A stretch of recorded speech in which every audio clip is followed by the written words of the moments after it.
Live to the venue where Economic Affairs Secretary Shaktikant Das is addressing the media. They're very important to our economy. Large sections of people, large section of population depends on agriculture. And the Rabi season, we are also at the commencement of the Rabi season. So therefore, to ensure the proper that the sowing takes place properly, to ensure that the farmers get smooth supply of agricultural inputs like fertilizers and other items.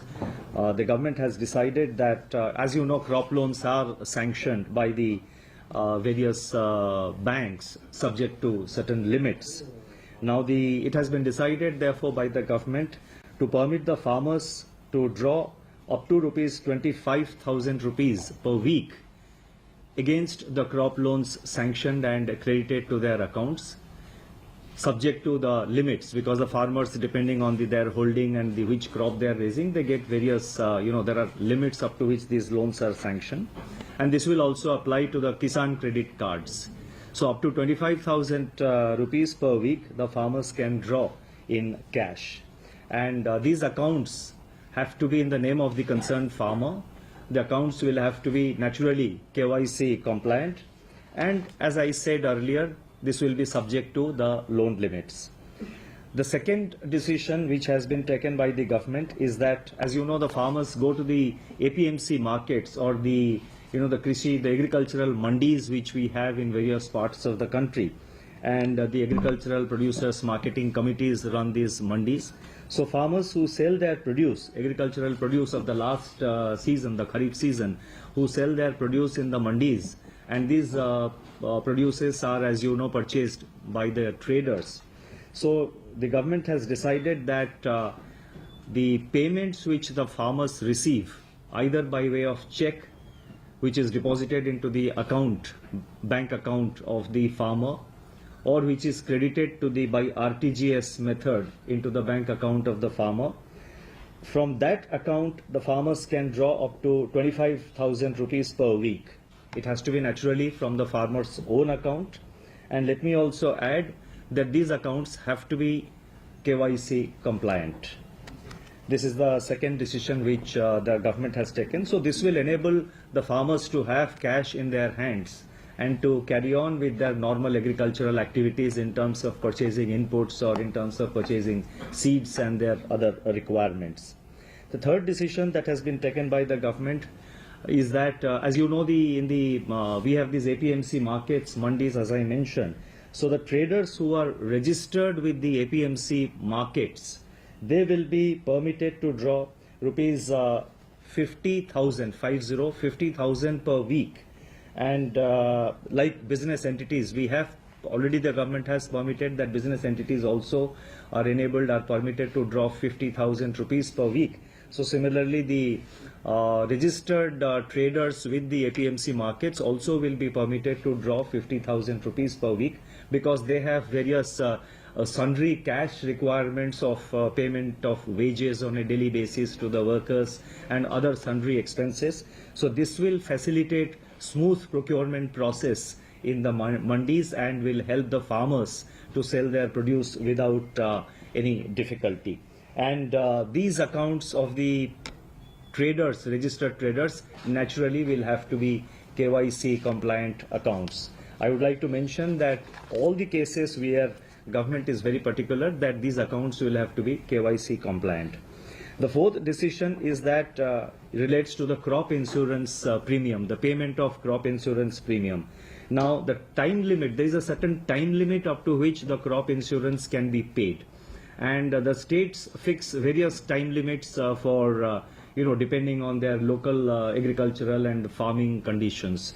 So it has been decided, therefore, by Government of India that the time limit in all such cases of crop loan, that is payment of crop loan insurance premium, the time limit will be extended by 15 days, 15 days. This will help the farmers to sort of pay their crop insurance premium and avail the benefit of the crop insurance.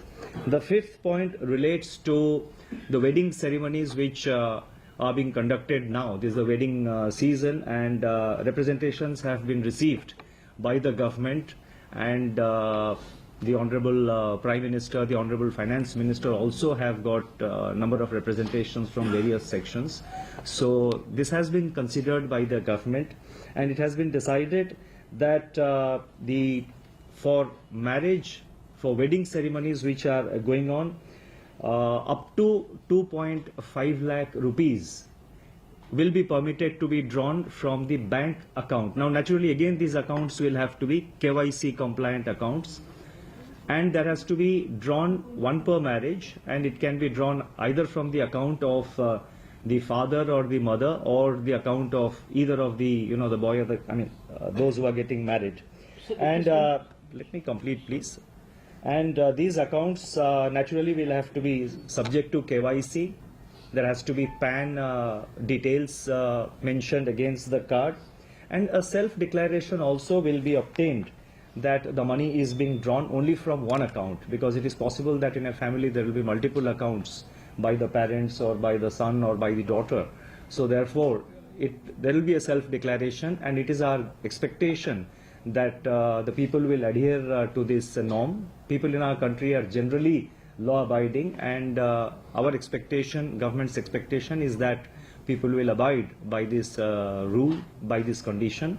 And but nonetheless, just to enforce and to implement it effectively, a self-declaration will be obtained. The sixth point which has been decided by the government is that, as you know, over-the-counter exchange of notes. Now let me make it very clear, I am only talking of over-the-counter exchange of old 500 and 1000 rupee notes in return for the new cash. I'm not referring to withdrawal from bank accounts. I repeat, I'm not referring to withdrawal from bank accounts. I'm only referring to exchange of notes, that is old 500 and 1000 rupee notes, to get the new notes. In those cases, we are to enable larger number of people to get the benefit of exchanging their notes. To enable larger number of people to get this benefit, it has been decided that with effect from tomorrow, that is 18th of November, the existing limit of 4,500 rupees will be reduced to rupees 2,000, and this will be permitted only once per person, once against one account, or once per person. So therefore the indelible ink has been introduced, and this, we hope, will ensure that larger number of people are enabled to reach the counter to exchange their notes. And number 7, with regard to the central government employees up to Group C, including the equivalent levels in defense, in paramilitary forces, railways and central public sector enterprises, up to Group C, they will be given an option to draw salary advance up to rupees 10,000 in cash, and this salary advance will be adjusted against their November salary, and it is expected that this will relieve the pressure on the banks, the queues, the long queues, and the pressure which we have on the banks. So these are the operational guidelines, the decisions taken by the government relating to the operational aspects of the functioning of the banks, and the segment of banks which affect the farmers, and also other segments of society. So I would like to stop here. Thank you very much. One by one. It was Economic Affairs Secretary Shaktikant Das addressing the media on some important government decisions. He spoke about, for instance, for farmers, as far as crop loans to farmers is concerned, government has decided that 25,000 rupees per week will be allowed for farmers to withdraw in cash. This is subject to, of course, the loan limits. He also spoke about how this would aid the farmers who are indulged in agricultural activities, especially as far as the Rabi crop plantations are concerned. He also spoke about how, because it's the wedding season, government has also paid attention to that as far as withdrawal of money is concerned. And he also added that over-the-counter exchange of money, the limit has been reduced from tomorrow, that is 18th of November, in order to reach out to more people who want to exchange their old 500 and 1000 rupee notes. Those were the important points mentioned by Shaktikant Das, Economic Affairs Secretary.